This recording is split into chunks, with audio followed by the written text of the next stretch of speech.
Now, to open our conference this morning, we're honored to have Yuval Levin.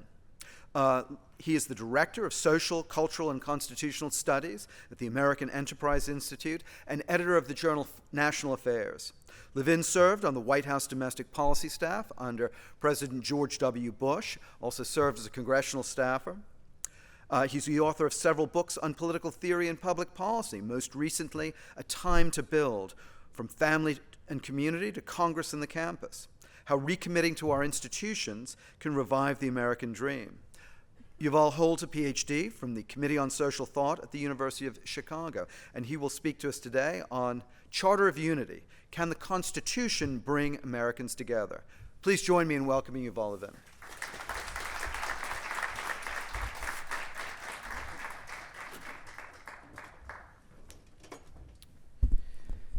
Thank you very much, Will. I appreciate that, and good morning, everybody. It is always wonderful to be at SCETL, and it's an honor for me really to open up this conference this morning, just to be in the company of the extraordinary group of people that you've gathered here, as you do every year, and to have us all here to talk about a subject so close to all of our hearts, civics and patriotism, and think about the country's prospects. I was asked to speak in particular about the place of the Constitution in that complicated picture of civics and patriotism and the future of our society. And I want to do that by thinking with you about what I take to be one of the most significant challenges that's confronting civics and patriotism now, one of the most significant challenges that's darkening America's prospects in some respects. And that really is the challenge of division itself, the breakdown of social cohesion that's left too many Americans wondering if we even have enough in common at this point to constitute a nation, and so to teach and practice civics and to feel and think patriotically. I think that the American Constitution is actually an enormous resource for combating that division, a resource both for civic practice and for civic thought. But I realize that that is not a self-evident view just now in America, and so I want to argue for it with you. It's not a self-evident view because in this period of intense division in American public life, it often seems like our constitutional system only makes our bitter conflicts even worse and more intense. Congress and the presidency and the courts have all become both arenas and objects of culture war combat, so that frustration with the constitutional system is really rampant and widespread. But it's worth thinking about the character of the frustration that we hear, because taken as a whole, I think a lot of the complaints that are out there might teach us something about the Constitution and about this moment of tension and division. They might help us to see how we could approach the Constitution as a resource. On the surface, it seems like everyone is frustrated with the American Constitution. Americans who think they're in the majority complain that the system is too slow and cumbersome and filled with restraints and veto points, and that can make the majority in any given time feel like its will is being denied. Americans who think that they're in the minority at any given time are also worried about it because the system is ultimately democratic, which often makes minorities in our society, be they religious or racial or ideological or cultural, feel endangered, unprotected, feel like their basic rights are always at risk in the next election somehow. The left and the right are both frustrated with the Constitution. Critics on the left tend to accuse the system of making policy action and social change much too difficult. Critics on the right increasingly accuse the Constitution of embodying the relativistic liberalism of American elites, of valuing process over substance in a way that empties our politics of moral purpose or of any idea of the common good. These various critiques are actually much more alike than they might seem at first, and their similarities, I think, become particularly clear when we see them in light of the divisive character of the moment we're living in. The most polarized participants in our culture war think that the Constitution is fundamentally a weapon or a tool of the other side. They attribute to the Constitution what they fear or hate most about the people they disagree with most. Their critiques are substantive. It's worth taking them seriously. We should absolutely ask if our Constitution might be too conservative or too progressive or not democratic or liberal enough. But in pursuing those questions and in trying to understand the Constitution more generally, we should grasp that one reason why the most intense combatants in our contemporary culture wars find the Constitution frustrating is because a key part of the Constitution's purpose is to frustrate intense political combatants, to keep the extremes from winning. It is to make sure that the system as a whole does not become a weapon for one side or the other in the kinds of conflicts that are often most dangerous to free societies. In other words, a key part of the Constitution's purpose is to facilitate national unity, understood in a particular way, to build common ground in our society and to reduce tensions, to make people less afraid of one another, less alienated from one another. Now, if that's true, it would certainly suggest that our era of division is, in some respect, an era of constitutional failure. But it should force us to ask how much of that failure is a failure of constitutional practice rather than of constitutional design, and therefore whether a renewal of our politics, a restoration of some of our national cohesion, might require us to learn something from the Constitution and from its framers, and to return in some way to its core purpose. It should lead us to consider whether the Constitution might be more like the solution than the problem in a moment like this. And that is what I want to suggest to you today. Not that the Constitution's various critics are all wrong, but that they underestimate what it has to offer them because they tend not to see bitter division itself as an important problem to be addressed in our politics. They identify diversity with disunity, which the Constitution decidedly does not do. And so they assume that a society characterized by disagreement is going to have an embittered and dysfunctional politics. So implicitly, the problem they want to solve is the existence of people they disagree with, which again is not how the Constitution approaches our society. These critics on all sides of our politics tend to accuse the Constitution of being too simple, too backward, too naive to work for us now. They see it as an 18th century relic that can't really serve our more complicated moment. But I think that is actually exactly backward. Whatever its flaws, the Constitution is actually more sophisticated than most of its critics about the most significant challenge that confronts all modern free societies, the challenge of cohesion amid diversity, of holding together despite our differences. That challenge was very much on the minds of the authors of the Constitution. It is the first goal put forward in the preamble to form a more perfect union. It's the explicit subject of the first third or so of the Federalist Papers and an implicit subject of the rest of them. It was constantly, in one way or another, on the agenda at the Constitutional Convention. Unity is not the only purpose of the Constitution, obviously. The preamble goes on to list a series of other very complicated and ambitious aims, and the document speaks to a lot more than cohesion, but unity is one crucial purpose of it. And so the Constitution is in part an answer to the very question that we now constantly ask ourselves: how can a vast, diverse society hold together and govern itself? To see the Constitution through the lens of that kind of question would help us to grasp some very important things about it that are not otherwise obvious. And it would help us understand some facets of our contemporary national challenges that are not obvious either. It might even point to some ways forward for civics education and for civic practice. So let me just briefly sketch out a little bit of what that might involve. First of all, to see that the Constitution is concerned with unity is, I think, to take notice of a particular understanding of unity that would be very useful to us just now.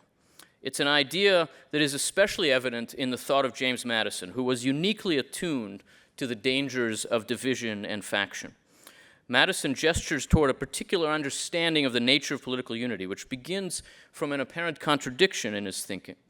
On the one hand, he insisted that disagreement about fundamental questions is inherent and unavoidable in a free society. He put that point very bluntly, for example, in Federalist 10.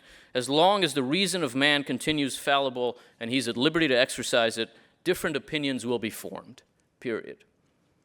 But just a week later, writing in Federalist 14, Madison warned his readers not to despair of national unity and union.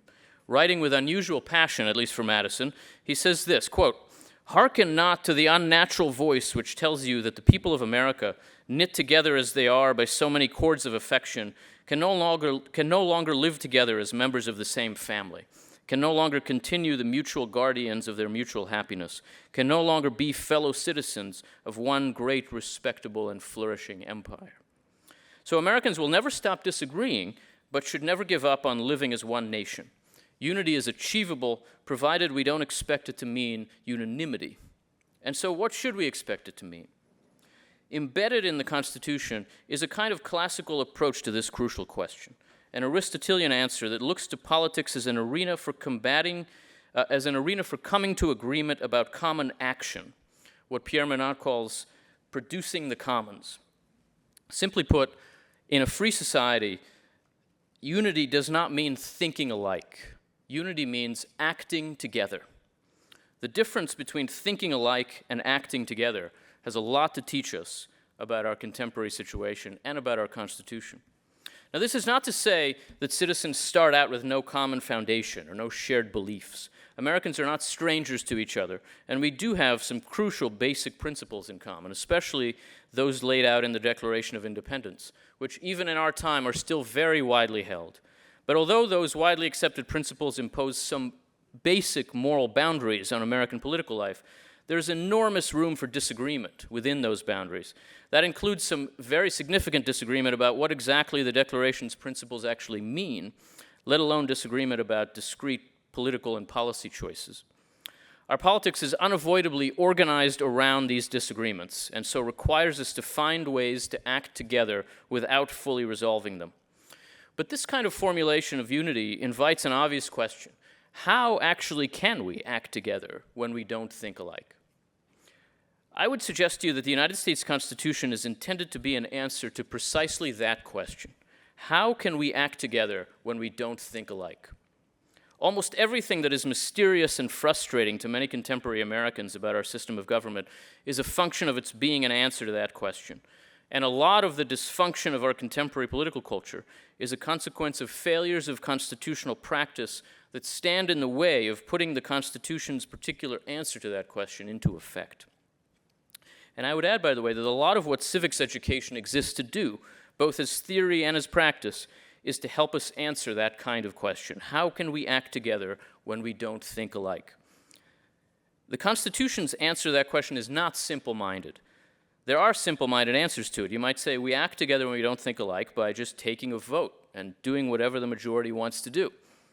But that kind of answer would endanger minorities. And precisely because we do agree that we are all created equal, and because we've lived a national history that has too often trampled over that truth, Americans know that although majority rule is an absolutely essential principle of legitimacy, it is sometimes also a principle of despotism and oppression.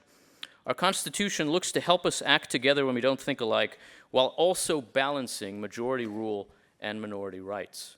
That is not a simple task, to put it mildly, and ours is not a simple system of government for that reason. It looks to broaden majorities before empowering them, and to restrain majorities while ultimately relying on them. It deals with tensions like this, even contradictions, by seeking a dynamic balance between competing pressures, again and again. This is its strength, but it's also why the Constitution frustrates us so much.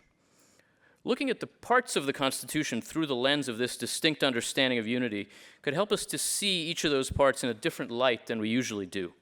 It casts an unfamiliar light on some of the informal institutions of our system, like federalism and the party system, but it particularly clarifies some crucial purposes and some directions for constructive reform, too, in the case of the three primary formal institutions of our system, the three branches of our national government. So in the interest of time, let me focus on those and how we might understand them more deeply when we see the Constitution as a charter of unity and see unity as common action.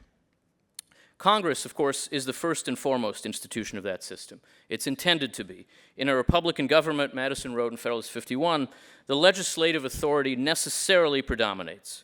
Republican government is representative government, and although the presidency and to some extent even the courts are ultimately accountable to the people, only Congress is designed to be representative of the people.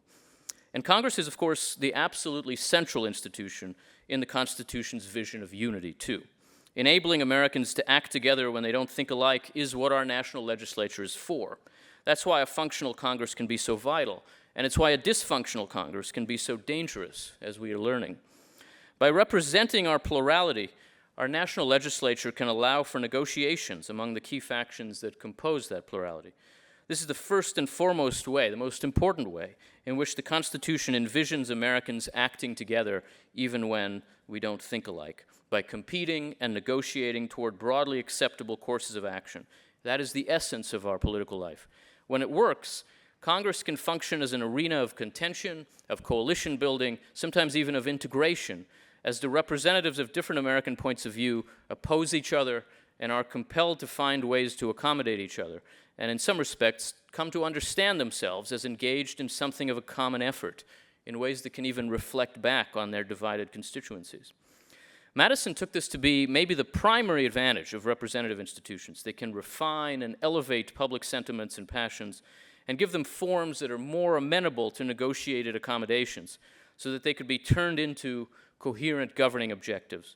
The people's representatives can reach arrangements that the people they represent might not be able to reach. This is a key reason why Congress is not simply majoritarian, and it's a key reason why elections in our system don't just give their winners a concentrated power to act. They give those winners a seat at the negotiating table. That's what you win, frustrating as it is to anyone who wins American elections. That's all you get at the end of the day. The U.S. Congress differs from the sorts of parliaments that you'd find in most other democracies because it does not empower simple majorities to govern unrestrained until they lose their mandates. The distinct overlapping electorates that choose the House and Senate, the constant threat of presidential vetoes, the assorted supermajority requirements here and there, all mean that narrow and ephemeral majorities cannot exercise power very effectively in our system. They have to deal with broad and durable minorities. They have to work to build some consensus before they can really exercise institutional power. They're always in each other's way, so that there's no avoiding dealing with people you disagree with, often literally making deals with people you disagree with. This is in part to protect minorities, but it's also in order to build consensus that reaches further than simple majority power, to make us more unified before we act. That kind of coalition building often doesn't feel unifying as it's happening. Negotiating processes are inherently adversarial, but by compelling different factions to deal with each other with the aim of concrete common action, those sorts of processes can forge common ground. An effective legislative accommodation doesn't just give each side half a loaf, it gives everybody involved some practical experience in living and acting together. It builds cohesion, it builds social capital. That kind of bargaining is how our system is meant to work. Most policy debates don't involve the deepest fundamental questions of American life, and they don't involve technical questions with precise scientific answers. They embody disputes between broadly legitimate, if not equally reasonable options for public action. Finding the right answer in those circumstances is not a matter of metaphysical proofs, it's not a matter of technocratic formulas, it's a matter of settling on an approach that is most broadly satisfactory to the people involved. There's no one coherent public will for the president to embody in that situation. There's no clear answer for a judge to find. There are differences to be accommodated through legislative bargaining. As much as it is a source of public policy, Congress is meant to be a source of this kind of accommodation, an arena for working out differences in ways that can disarm dangerous divisions. A system with a reasonably functional Congress at its center is a system with that kind of accommodation at its center, and so with the desire and the ability to resolve disputes within a shared framework and build coalitions at its center. Needless to say, that is not what Congress generally looks like right now. And so it's not what our political culture looks like. There have been some instances in recent years of genuine cross-partisan bargaining over some key issues, especially thanks to the filibuster in the Senate. But it's been all too rare, and much of the time the institution is dominated by culture war theatrics and partisan grandstanding. Everybody sees that. But why has that happened? There's a lot of disagreement now about why. There's actually a lot of agreement that something is wrong with Congress. There's even a kind of bipartisan community of congressional reformers. But beneath that agreement that Congress is dysfunctional, there's a profound dispute about what function it is failing to perform. What is Congress not doing? Most people's answer would be, it's not passing the legislation that I think is really essential.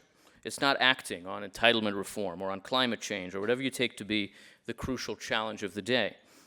But if you consider the institution through the lens of Madison's understanding of unity, it might be more appropriate to say that what Congress is failing to do is not exactly advance your favored policy agenda, but enable cross-partisan accommodations and coalition building.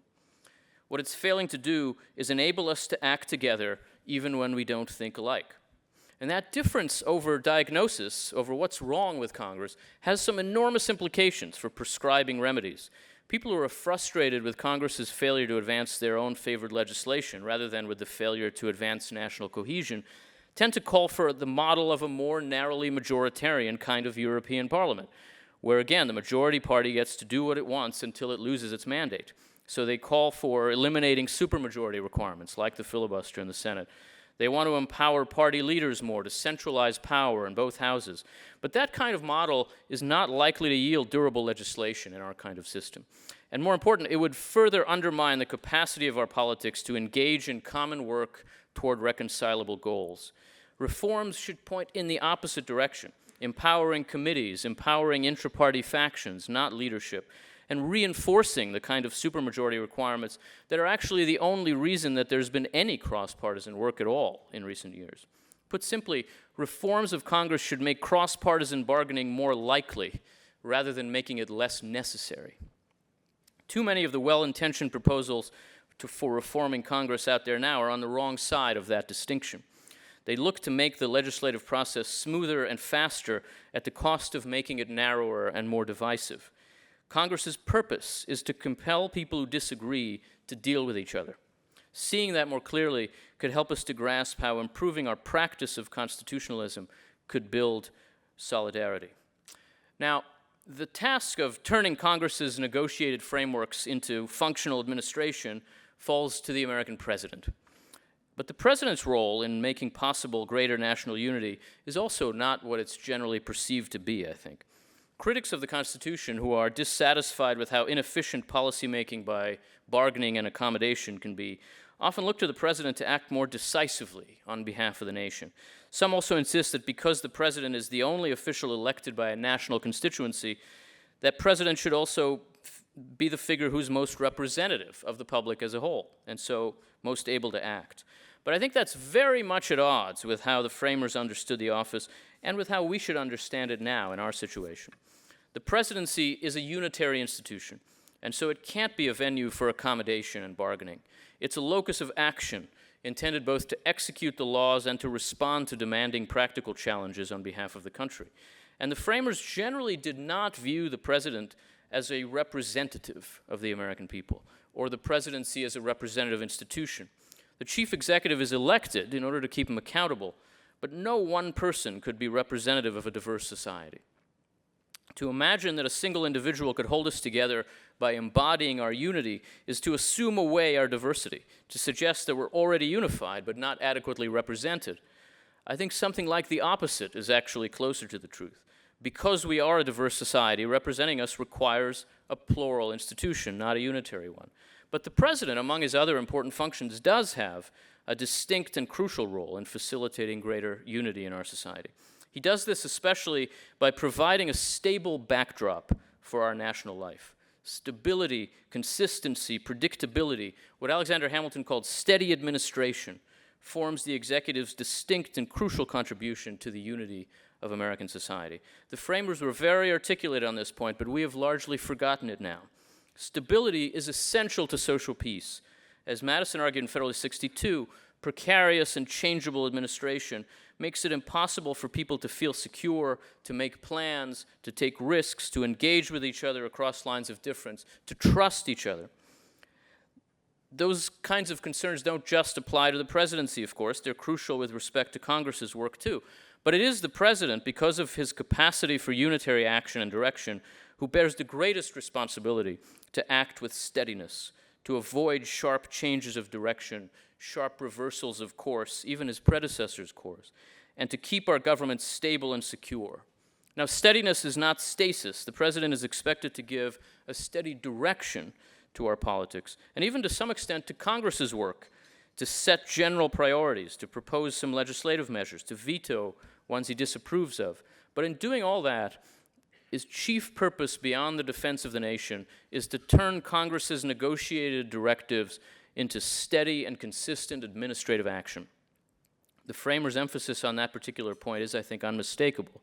And here, too, our contemporary constitutional practice has become disconnected from those intended aims. We've come to think of the president as speaking for a party more than acting for a nation.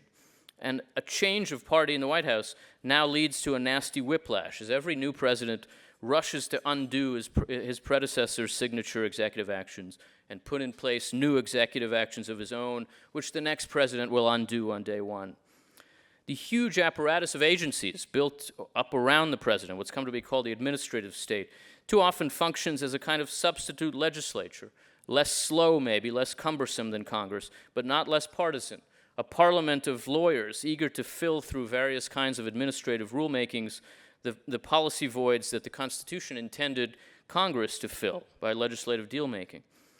This obviously undermines the work of steady administration, but it is at least as harmful to our society's capacity for unity and civic peace. It vastly increases the stakes of presidential elections.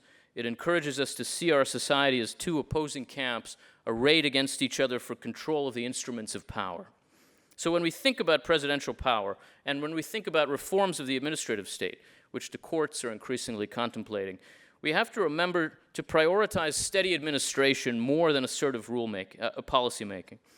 That's another way in which constructive reforms would have to push against what is now the usual spirit of our time if they're going to facilitate a more unified politics. The courts, finally, are also essential to making greater unity possible. But again, not, I think, in the way that we might first imagine. The crucial service that they provide on that front is not the resolution of disputes. Courts obviously do resolve disputes, but they're intended to resolve disputes over what the law is and not what it should be. And so they're not the proper place for mediating among competing visions of the public good in our society. Our great public disputes need to be resolved through the work of the legislature above all, and through the contention and competition of the elected branches. The most valuable service the courts do provide to the cause of national unity is in their policing of the rules and boundaries of constitutionalism, and their restricting of the power of majorities and of public officials to pursue various kinds of end runs around the structure of the system. The federal courts have enormous counter-majoritarian power, which makes them inherently dangerous in a republic. It's absolutely crucial that that kind of power be used to guard the structure of the system, to keep elected officials focused on their proper work, not to substitute minority rule for majority rule. The temptation to use the courts to decisively resolve divisive political disputes is obviously enormous. It was the very strong inclination of the left, while left-leaning judges dominated the Supreme Court for many decades, and it is quickly becoming an inclination of the right as the court leans more to the right. I think it is a grave mistake in both cases for the same reason. Elite fiats are no way to resolve divisive differences in our kind of society. They usually only deepen our divisions. The courts have to instead protect the space in which genuine resolution can happen, and especially the space in which Congress does its work, while also protecting the rights of individuals and of minority groups against majority power, as guaranteed in the Constitution. It can do both of those at once by keeping everyone involved, public officials and citizens alike, true to the Constitution and bounded by its structure and substance. It should prevent end runs, not facilitate them.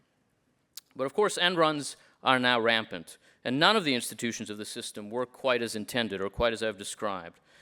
This is in no small part, I would argue, because the Constitution's vision of the nature of unity in a free society has long been very controversial and contested, and has continued to come under fire even as it has become more timely and relevant in our day.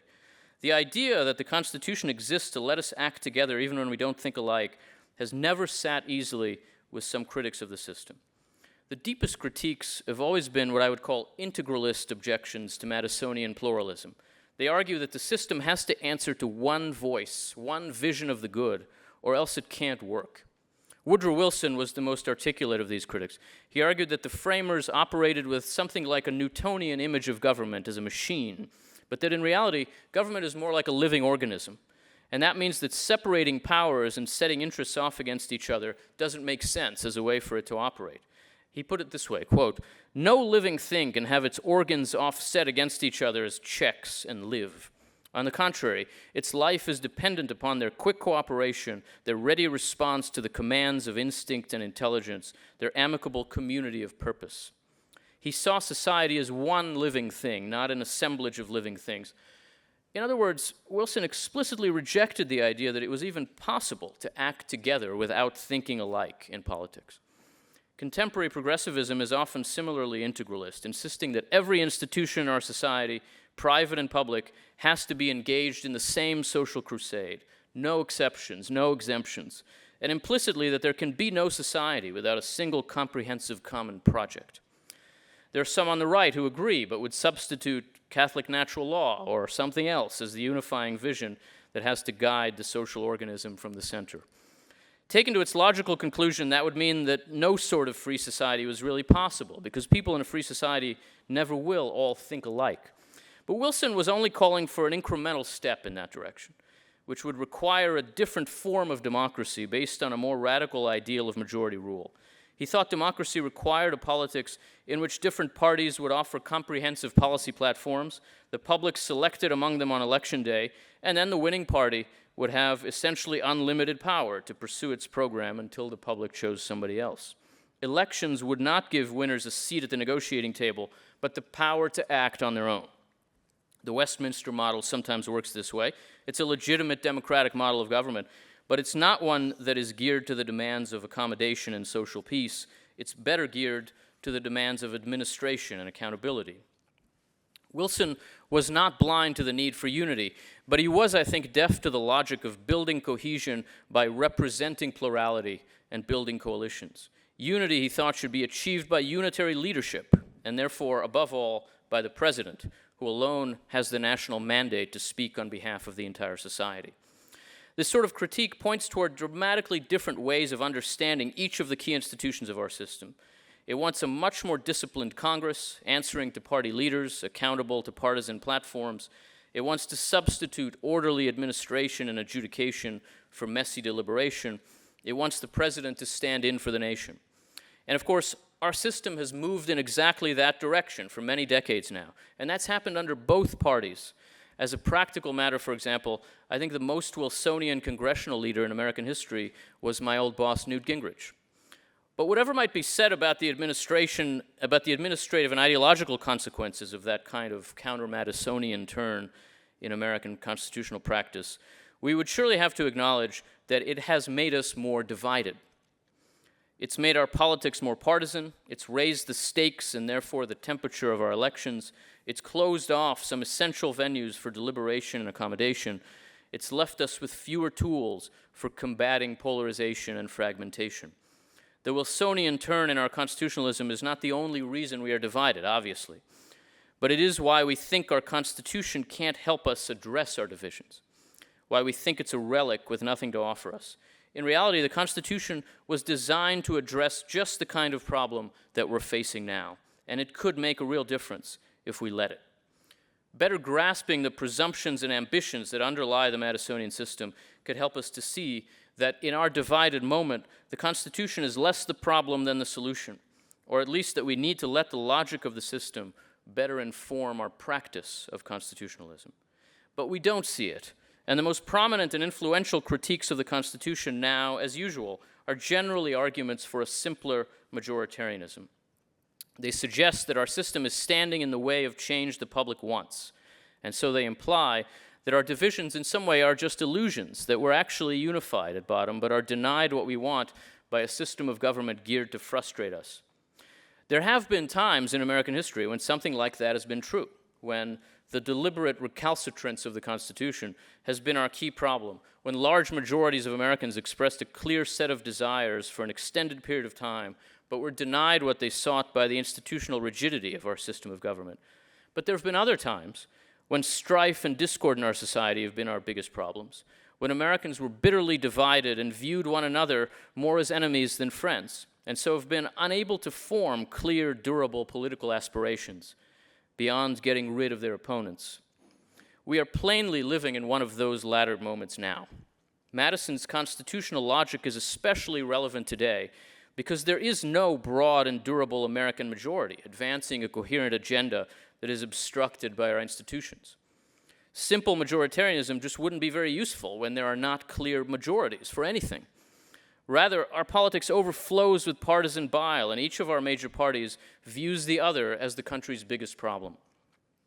We've lived with a 50-50 politics for a generation, and a lot of our political dysfunction is the result of that peculiar deadlock.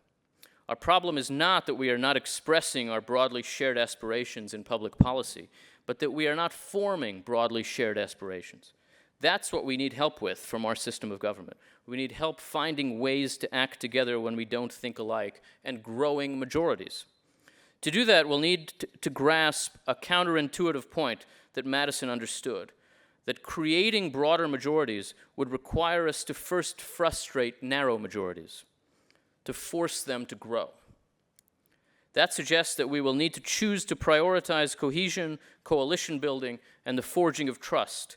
And to do that, we should begin by recognizing that these are among the original aims of our Constitution, and that today's intense disunity has been driven in part by our broken constitutional practice, which has undermined the means by which those ends can be pursued in our system. To recover those means, to better pursue those ends, we'll need to recover the understanding of unity that undergirds the Constitution, to grasp its appeal and its truth, to think about reforms of our institution in its light.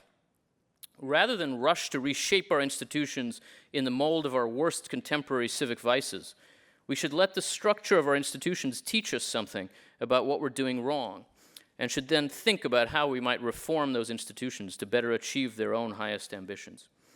That aspiration suggests not only an agenda for reform, but a particular spirit in which to approach the work of institutional reform and the work of civic education, and the question of American patriotism and of America's prospects.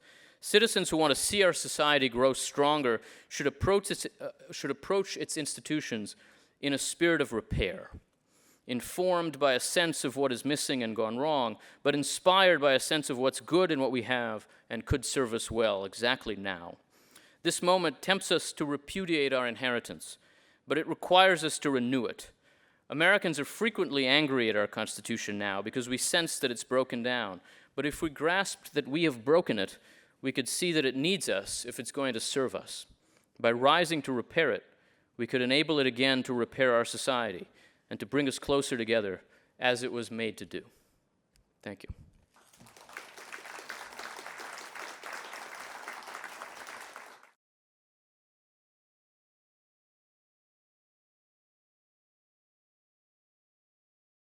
Well, I think that an important part, thank you, Yuval, for a very engaging and interesting discussion of the Constitution. An important part of civic education is not just to tell, but to show, not just to discuss civil discussion, civil disagreement, but also to show how a civil dialogue can operate. And so that's one of the reasons why in many of our events we include a conversation segment like this before we open to audience questions. So I'm going to pose a few questions to Yuval, and then we will open up to our audience. Yuval, again, this is a very persuasive and compelling discussion of how the Constitution, the U.S. Constitution, brings people together and addresses the fact that that we don't all agree, that we have to not think alike, but act together. That's very important. But a Constitution is a foundational document. It lays down the basis for how a political order runs, how political institutions work. That's very different from what we might call civil law or municipal law that governs what you shouldn't do. But it's also very different from the imagination of a country, of a nation, of a people. And I've often, a French 19th century figure described a nation as a new election every day. We choose to commit ourselves to the nation. And another English thinker, Walter Bagehot, distinguished the dignified parts, what he called the dignified parts of the English Constitution that inspired and made the complexities of government and of governance intelligible to ordinary people, and then the efficient parts of government. So the dignified parts of government, the monarchy, a family on the throne, the House of Lords, and to a degree the House of Commons, a body of deliberation. But that contrasts with the cabinet as a governing committee. That the cabinet is a governing committee, and debate, those are the efficient parts. So is the Constitution as a foundational document or a manual for how the system works, is that enough?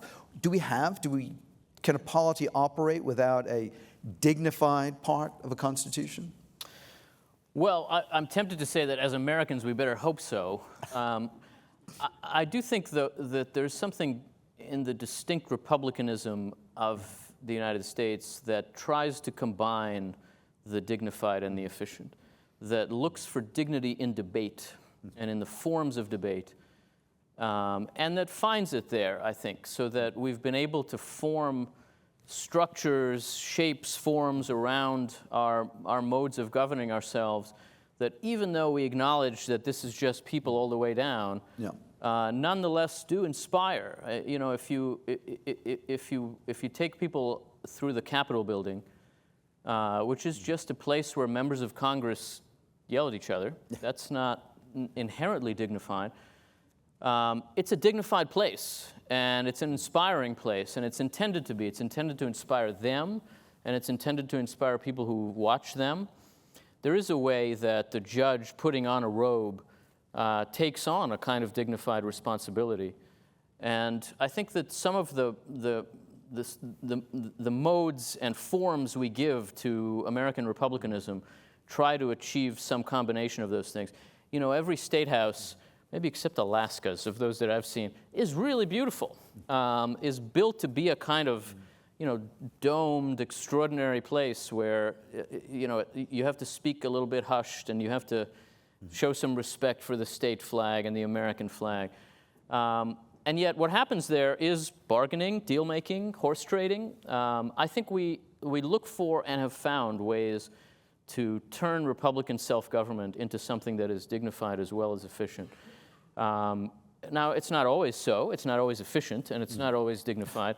But I think the resources for doing that are there. I think it is possible for us to find inspiration in our own system. And look, Americans are really shaped by the Constitution.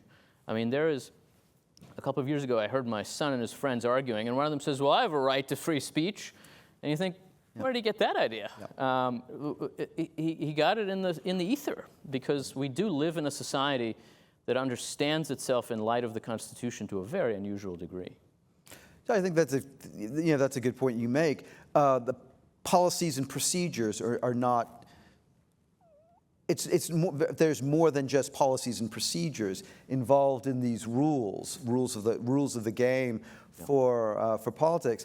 And one thing one might see is the way in which political institutions, including the structure, the rules of the road, the Constitution, also have behind them a political culture, the unwritten, unspoken assumptions of what is acceptable, will this do? Yeah. And so that gets to the point of how institutions form us. I think your comment about your son is a good one. And bringing up the Capitol, that we shape our spaces because we build them, but then our spaces shape us.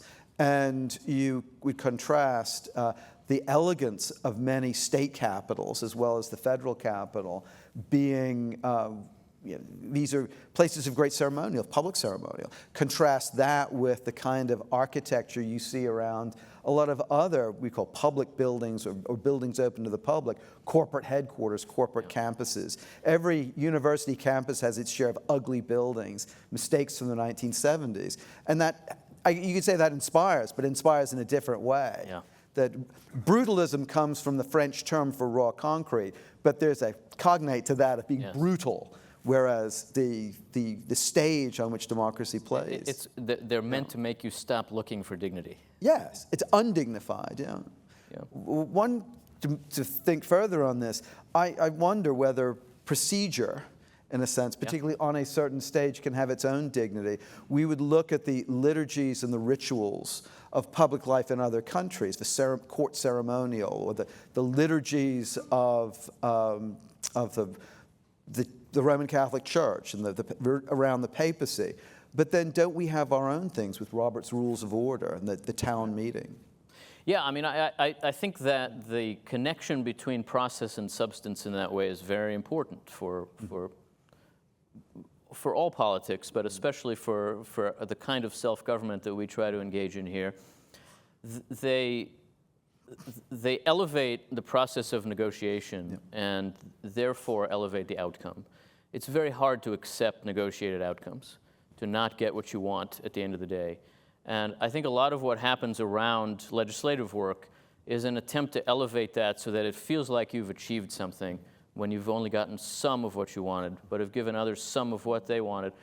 I think this is some of what we're losing, by the way, and that a part of what's happening in American political culture in the 21st century is that so much of it is performative for outside viewers that the internal, the logic of dignity of the process doesn't strike the people involved quite as much, because a lot of what they're doing is really talking to a camera or talking to observers who are not in the room, so that the gravity of what happens in the room is not as much a part of their experience as it used to be. I think if you talk to members of Congress, the transformation that has happened, not only with cameras, but especially with video clips created of everything they ever do, has meant that they have to think of what they're doing in performative terms in ways that are just different. There's always been grandstanding in politics. Politicians have always been show-offs, but they actually are now performing for people who are not present with them, so that the processes that are intended to structure their interactions with each other matter to them a lot less. And they are less satisfied with negotiated outcomes. That's just a fact. They often see themselves less as working toward a negotiated outcome. They see themselves more as working toward making the right statement in the right way. And that's not really what our system expects of them. No, because making the right statement in the right way does not produce agreement. Right. Even a narrow agreement. I'm struck, there's a famous, and many of you I think would recall it, famous print image by Norman Rockwell that showed a working man standing up at a New England town meeting. Looks vaguely like Abraham Lincoln. Yes, and I think that that's probably very intentional on Rockwell's part. And an aspect of that image is that everybody is looking to him. So this was not the banker in town. This was not Mr. Potter in A Wonderful Life. This was not the leader, but rather a citizen, and other citizens, including leaders, are looking to the citizen speaking. So that's very different from this performative thing you're describing. And I'm struck how the culture of courtrooms changed with cameras. And some of us might remember the O.J. Simpson trial and how playing to the camera. And before that, the way in which cameras in the House of Representatives, that changed the way people spoke. I think it's really important that the essence of what happens in the legislature is negotiation. And negotiating can't really happen in public. No. The framers of the Constitution really understood that. They knew they would be accountable for the product of the convention, but they also knew that they had to keep the convention private. Because bargaining with each other, giving something before you know what you're going to get, is very dangerous. And if you're watching people negotiate in public, you're watching a show. You're not watching the real thing. Part of what's happened in the culture of Congress is that the actual work of the institution has moved to the very few rooms where there aren't cameras now, the leaders' offices at midnight before the government shutdown. The reason everything happens there is because it can't happen in public. And Congress has made it very difficult for itself to do its work by putting cameras everywhere. Well, I'm struck on that point. A book by a man called Max Skonsberg, a book called Harmonious Discord, and it's a study of political thought in the 18th century, over the long 18th century in Britain, and how did people accommodate the idea of party, of two parties of disagreement, and how could you harmonize disagreement.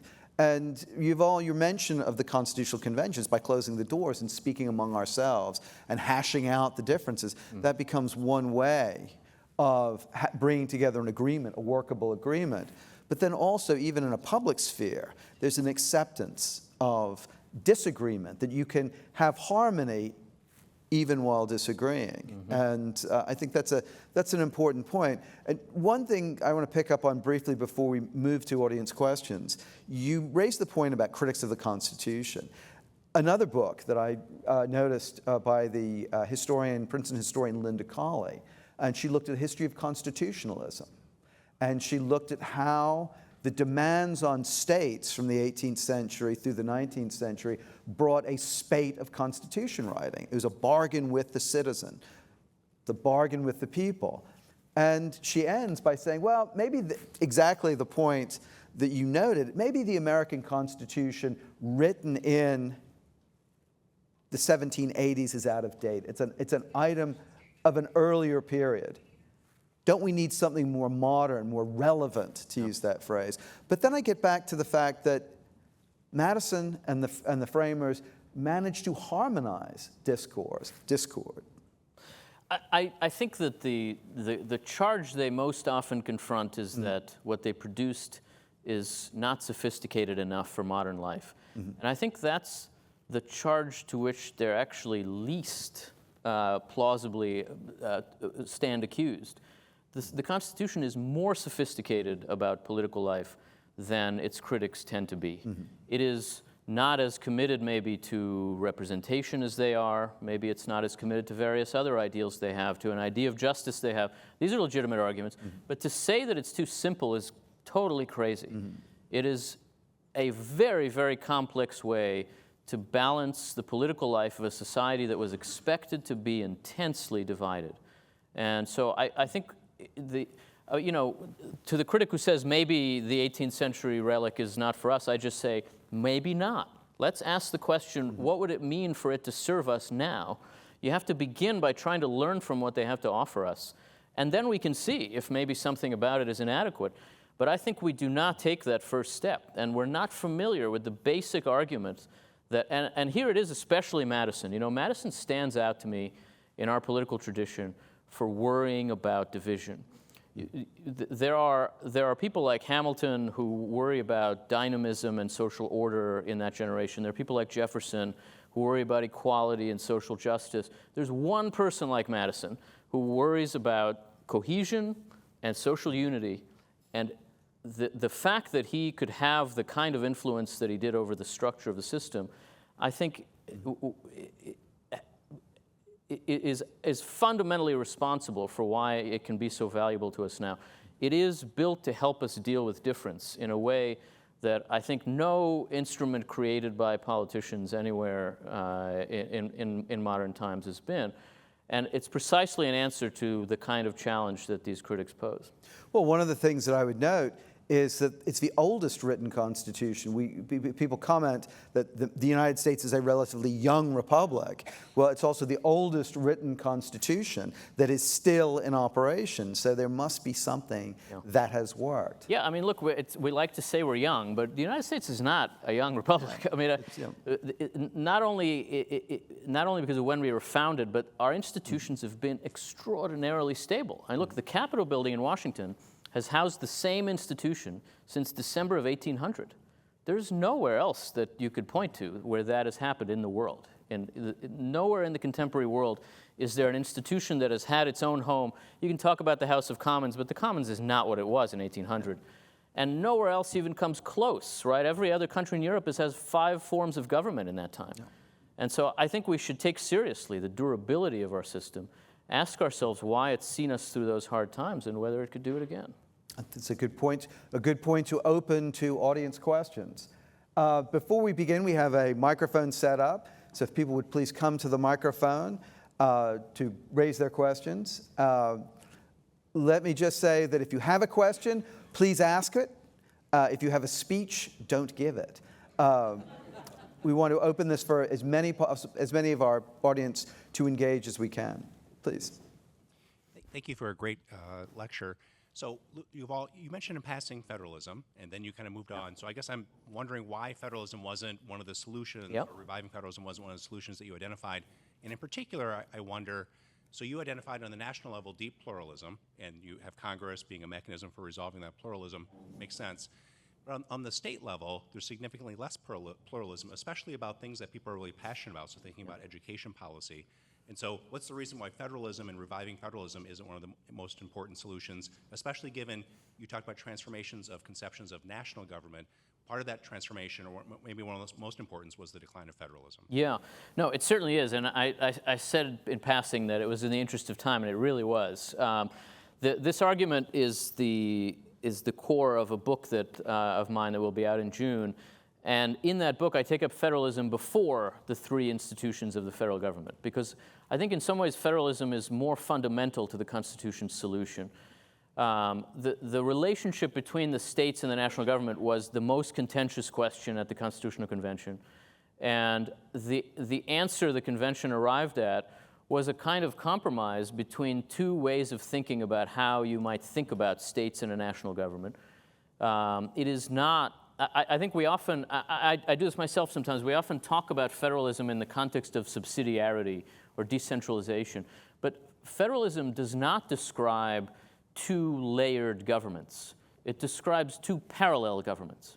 The innovation of federalism was that both the states and the national government would govern the people directly, not through one another, but directly in different arenas, regarding different subjects. And I think that's tremendously valuable for making it possible for a divided society to hold together, precisely by allowing for different answers to important governing questions to coexist. And those answers have to do especially with the things that matter most to people, with morals legislation, with education, with the police powers, where it's possible in our system to answer the same question in different ways at the same time, not only to see which will work better and then apply it nationally, but actually in a sustainable way to do things differently in different places. I think that is tremendously valuable. And there I would say if we think about how the system has evolved, the mistake we've made regarding federalism is to lose sight of the fact that it is meant to be parallel and not layered, so that we've involved the state governments and the federal government in one another's business in ways that are not only unhealthy for the functioning of the system, but also bad for national unity. We've turned the states into administrators of federal programs in a lot of ways, in welfare and education and in healthcare. I think that's not how federalism was envisioned, and I think it's not how federalism would best work now, so that reforms of the system would look like separating some of the actions of state and federal governments. It may be that we need to have a federal role in healthcare, for example, but if we do that, I don't think we should also have state healthcare policies. We have to decide which issues belong in which domain, because combining them makes it impossible for federalism to serve its purpose.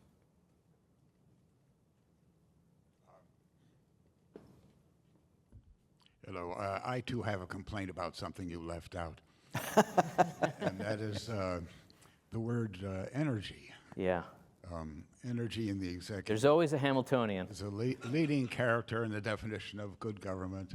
So how does, and it seems that power is divided into stability and energy. Yes. There are parties of stability and parties of energy, parts of the government and so on. So how does energy fit into your analysis? Yeah, I think, Madison, I think it's Federalist 63, but there are people here who will correct me from memory, draws this distinction between energy and stability. He's talking about the Senate, I think, and not the executive, but he's also talking about Alexander Hamilton, right? And I think that he does mean to say that we have to make sure we value stability as we value energy. We certainly need energy in the executive. And I think Hamilton is absolutely right that an energetic executive is the only effective kind. The executive acts, right? That is an active office, acts in the present. I would say it's only a little bit of an exaggeration to say that Congress builds frameworks for the future and the courts review past actions, and the president acts in the present. And that does require energy. I think the question is, with what purpose does the president act? And so in pointing to stability, as Hamilton also does, I don't mean to suggest that it needs to come in place of energy, but that it needs to be an important purpose of the president's action. And that steady administration is certainly energetic administration, but that the aim it has in mind is not sharp changes of direction in light of the president's priorities, but a well-administered regime, which ultimately requires energy in the service of stability. I hesitate to put it that way because I think Hamilton and Madison were disagreeing. They were not saying the same thing, as I'm trying to say one thing here. And there is certainly tension between energy and stability, just if you think about what those two things are. There's no question about it.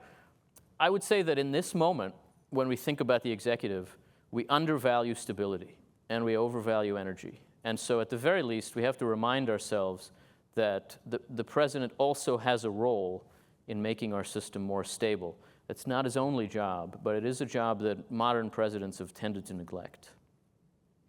I'm inclined to add that energy does not necessarily mean accomplishment.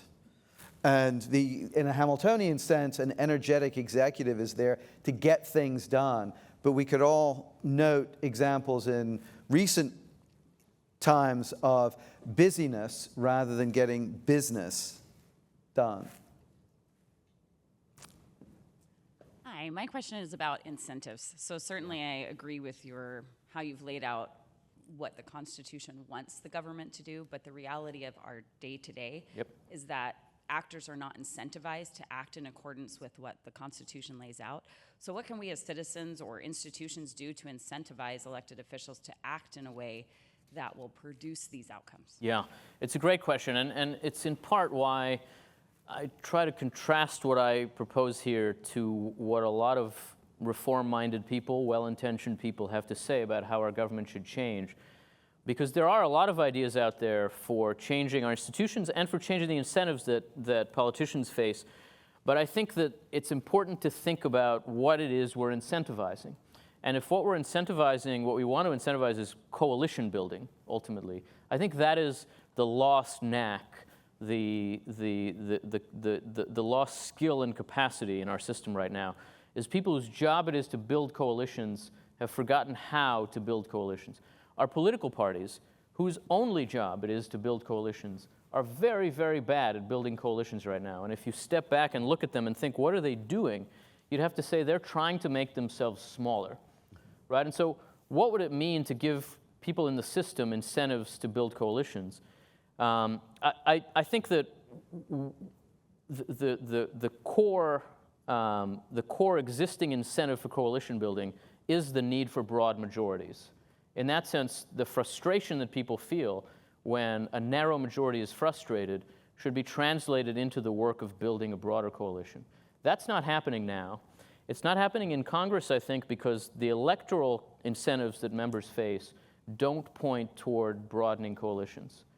The voters who are most intensely engaged, the voters who show up on primary day, so about 9% of the electorate, don't actually want bargaining. And so empowering those voters to populate the system is not a good idea. In that sense, it seems to me that some of what has to be done in order to get ourselves to a place where the system is responding to constitutional incentives, that is, incentives to build coalitions, is to think about electoral incentives, which we have changed rather carelessly, particularly with regard to presidential selection, in some ways also for Congress and at the state and local level, in ways that I think now push against coalition building. And so I think we have to experiment with ways of ending the primary system for candidate selection. It's not going to be easy. I don't think you can go back to party committees choosing candidates. It's just from where we are now, that would require politicians to say to voters, I don't want to hear from you until Election Day, and that's not going to happen. And so we have to experiment. I mean, I think if you had asked me 10 years ago about ranked choice voting, I would have said that's a gimmick for people in Seattle. I don't think that way about ranked choice voting now, because I think some of the problems we face actually are functions of people who could use an incentive to be more people's second choice. Right? We want a system that ultimately selects someone who's good at being some people's first choice and many people's second choice. That's not what we're doing right now. And we need to look for ways. These would be experiments. I would not pretend to know how they would work. I'm sure they would surprise us in all kinds of ways. But I think it is time to experiment with electoral system design. Those rules are not in the Constitution. A lot of them are the result of a kind of democratization effort in the 1960s and 70s. I think they've done a lot of harm, including in presidential selection, where the party's giving away their core function, which is to select the presidential nominee. And if you look at the history of the American political party, that is what it is for.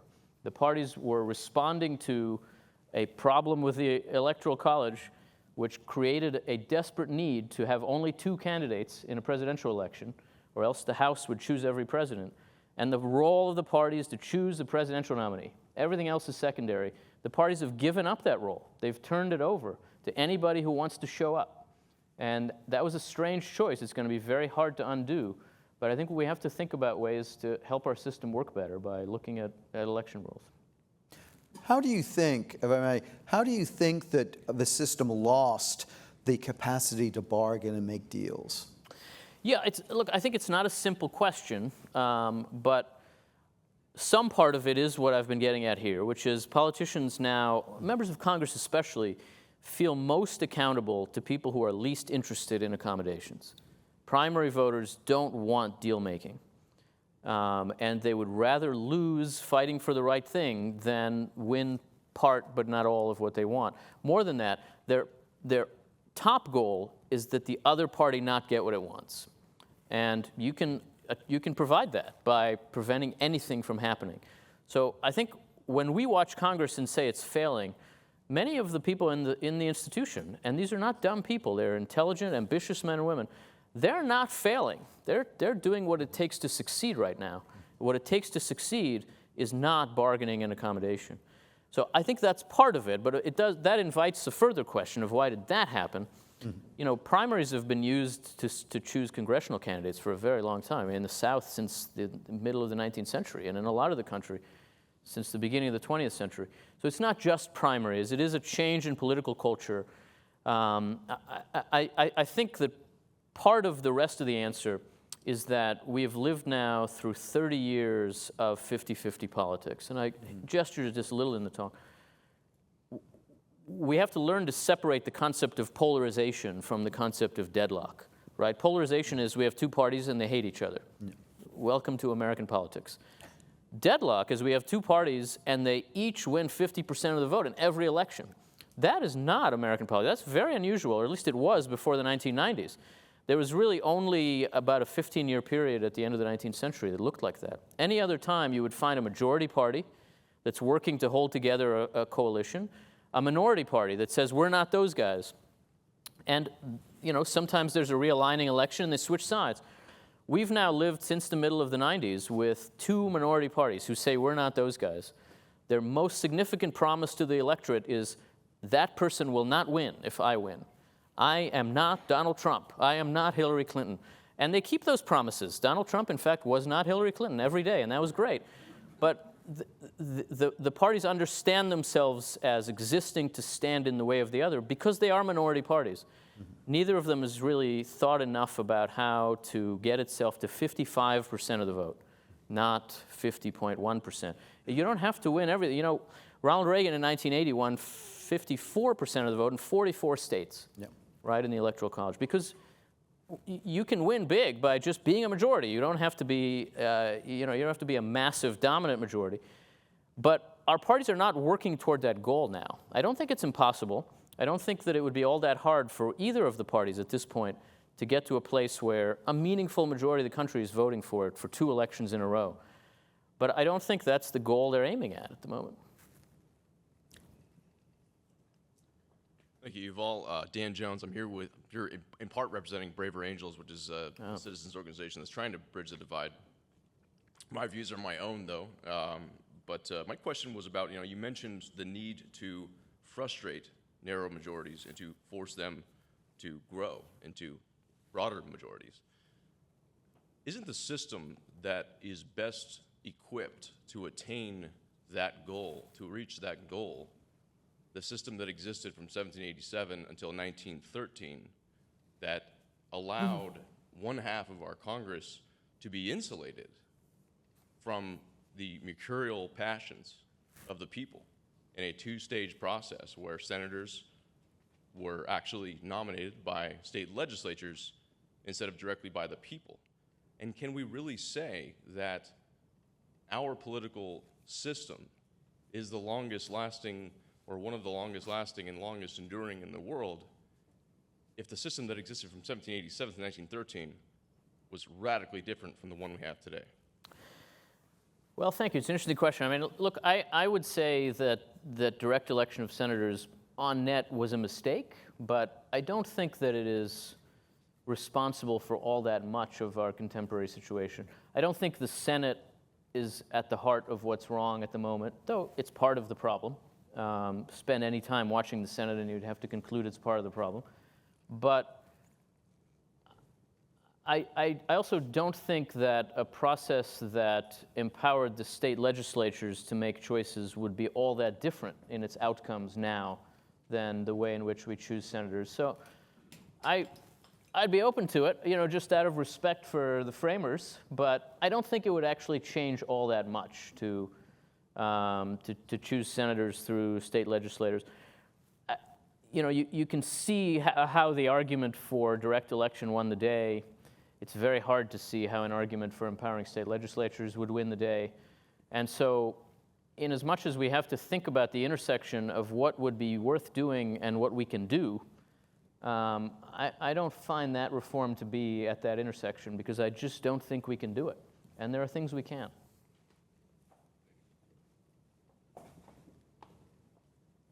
Hello, sir. Thank you for being here today. My question is also on the Madisonian principle that you described of frustrating the narrow minority to form a broader majority. And I was wondering if you could perhaps speak upon how we might find a standard by which to judge whether that compromise will be constructive or destructive, and maybe how politicians might have some trouble reconciling both being a delegate and a trustee. Does that complicate it further? Yeah. Yeah, I mean, look, I think it is hard to know. It's easy to say we should frustrate small majorities so they grow bigger, but how big is big enough? At what point really should they have power? I think our system allows that to take form in a kind of prudential way that that answers to circumstances in the moment. Madison suggests that the requirement for broader majorities means that it's more likely, and he says more likely, not certain, that what those majorities do will involve the pursuit of justice, right? So that the simple fact of having to appeal to more people makes it less likely that what they do will just be their own factional interest. And I think the American system is geared in the direction of that logic in a variety of ways that go beyond the constitutional system itself. Our two-party system, for example, means that our parties, unlike parties in many other democracies, don't see themselves as representing a faction and then forming a coalition after they are elected by that faction. Each of our parties tries to represent a majority of the entire society. And that means they each have to speak about the good of the entire society.